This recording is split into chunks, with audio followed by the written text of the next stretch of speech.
Welcome, happy October. So in honor of October and Halloween, we are gonna talk about using costumes and props to help your students develop better technique. Part of me wants to call this tricking your students into better technique because of the whole trick or treat thing, but I don't think we're tricking anybody. We're just finding a more fun way of doing things. Instead of saying the same corrections over and over, instead of nagging about the same thing, we're gonna play, we're gonna introduce something new, and it's gonna be really beneficial. The thing that I like about using costumes and props is that it triggers or inspires like a big physical change. Instead of like, oh, I need you to move your elbow, or I need you to move this one little thing, it changes the way a person's like whole body moves and stands and expresses. And so it actually can be a lot more effective.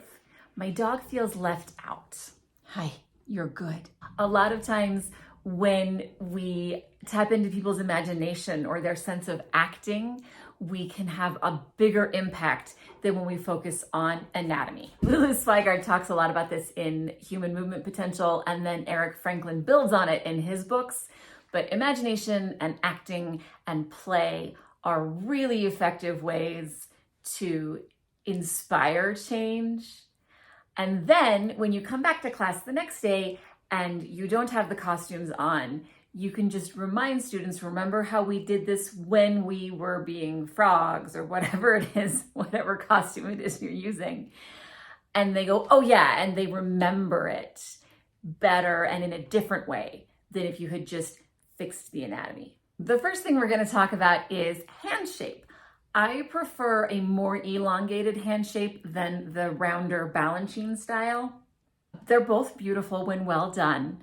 This particular trick tends to lead to a rounder curve, and then I straighten it out a little bit, but it's great when you're working with students that have really straight fingers and a lot of tension, or jazz hands or blades. So if you're working in a competition studio or kids that do a lot of drill team and you need them to soften the fingers and approximate that shape a little bit better, any costume ring, any big costume ring will work. I just happen to have a spider. So you take the big ring and you put it on the dancer's thumb, and you don't put it on all the way. So if you can see, there's space there. So if I go flinging my hand, the spider's gonna go somewhere weird in the room. And then you just hold it into place.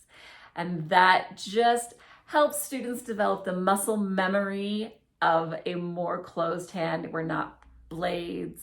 I'm trying not to lose my spider, but we're not blades, we're not jazz hands. We're approximating the shape that we want. And I also like this because it doesn't take a lot of thought. Like, one of my big pet peeves is when people come in and there's this thing, I don't know it, but it's like an alligator coyote, like it's like this 97-step thing to get to the right hand shape, and it still ends up looking like this anyway. Very, very straight. And the kids think so hard, and it takes them like 7 counts to work through where their hand should be. Or you could just hold on to your spider. Don't let your spider go skittering across the room. I don't want to find your spider in my bag. Or if you do it with just regular costume rings, sure, if you toss your ring, bonus for me, I get to keep it. It's a really simple way to introduce rounder, softer finger shapes. So the next thing we're going to talk about is port-de-bras, specifically wrists. I know that port-de-bras is carriage of the arm, but your wrist is arguably part of your arm. I personally prefer a more subtle movement. I don't do a lot of movement through the wrist. I have friends who train really beautiful dancers who use a little bit more wrist movement than I do. The great news is that a magic wand can help you bring a little bit more wrist movement in, and it can also help you take a little bit of wrist movement out, depending on your aesthetic and which direction your students are leaning. So if your students are being a little more generous with their wrist movement than you would like, if you're getting a lot of swirly twirly happening, have them hold at the top like the top quarter or so of their magic wand, and then they glue the rest onto their forearm. It's imaginary glue. Don't glue sticks onto children. That way they have tactile feedback. So when they get overly generous, you can be like, hang on, your magic wand needs to be touching your wrist. And that will help them get a better sense of maintaining that wrist alignment. If you are trying to get more wrist movement, if you feel this is very robotic and you would like a little bit more breath, particularly if you're coming from fifth high and you like a little bit of opening with the fingers first, hold your magic wand at the bottom. Here we are. We need to make sure that we start the opening with the magic wand and bring it down. And then if you want a little bit more movement as it comes to fifth low, you would sprinkle a little bit more fairy dust and then curve it down. It works for either way. Another thing that magic wands are great for is if you are trying to help your students connect their eye line with their fingers. We don't shoot magic spells without looking at where we're going. Like, that's a really bad idea. You don't know who you just turned into a toad. Look where you're casting your spell. Magic wands are a really versatile tool. You can also use a big necklace, a long necklace. If you're looking to buy like a set of props for your studio, look for hippie costume supplies because they usually come with a long peace symbol necklace. It doesn't need to be very heavy. In fact, if you're gonna keep it on while kids jump, it should not be heavy. I would not jump in this. I will break my own teeth. And I have to pay for my own dental work, so I'm not doing that. You have the long necklace and the bottom of the necklace, the pendant, hits where the midline of the dancer is. So right now I'm in first position. My necklace is pointing to the center of my base of support in between my feet. If I were to separate my feet to second position, once it stops swaying, the pendant will be still in the center of my base of support. This is particularly good when kids have trouble balancing on one leg. So here we are in first position. I'm in the center of my weight.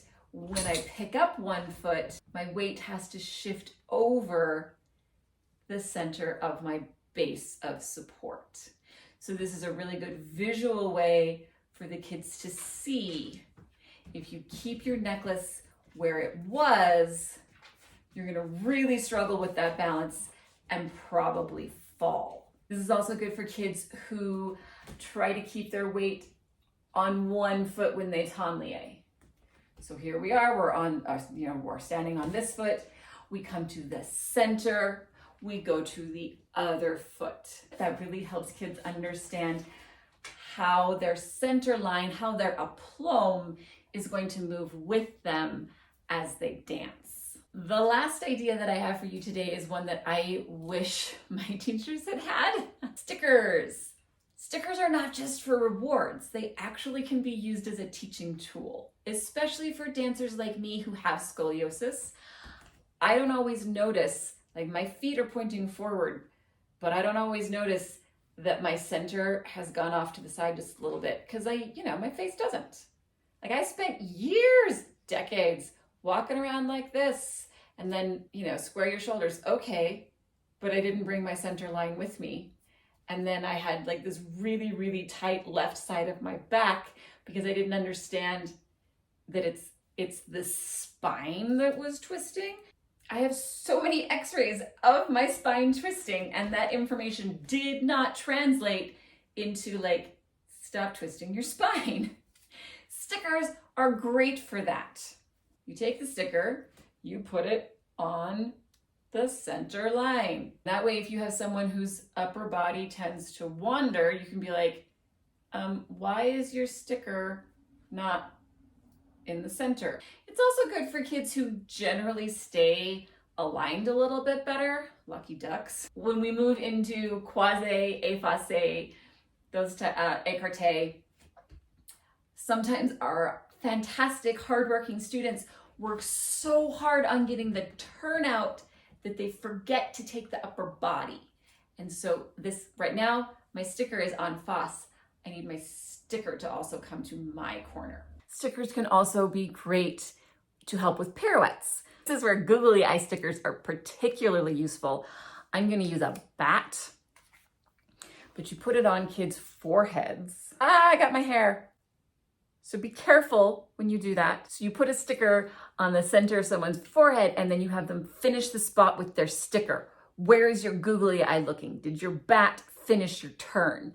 That can help kids who are kind of spotting, but kind of not spotting. It's pretty common for kids to move their head, but not actually get their eyes to focus on something. So googly eye in the center of their forehead, sticker in the center of their forehead can really help. An idea that I learned from a friend of mine is when you have students who take their glasses off to turn, having them focus their eyes on a spot, not helpful. They cannot focus their eyes because everything is blurry. So if you have a dancer who is not wearing their contacts for the day or they take their glasses off to turn, a sticker can be very useful then as well.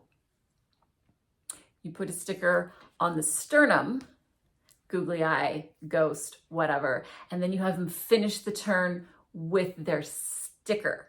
So they are spotting with their sternum. That could be really, really useful for kids who aren't really connecting with the idea of focusing their eyes as they spot. One of the fun bonuses to using stickers is that there's a chance your kids will go home covered in stickers, depending on how many different body parts you wanted to bring awareness to. You know, they climb in the car and their parents are like, what'd you do in ballet today? And then they get to tell their families. And that's really great because it reinforces the learning because now they're teaching someone else.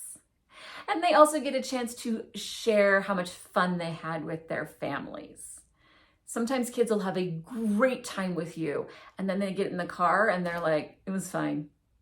So it can be really fun to send them home with a conversation starter so that the parents realize their kids are working super hard and they're having a lot of fun in your class. So those are just a few ideas to get you started. If you would like more suggestions on different ways to use costumes and props to help train better technique habits, go to my website, geekyballerina.com, and sign up for my newsletter. The October newsletter is about costumes and props.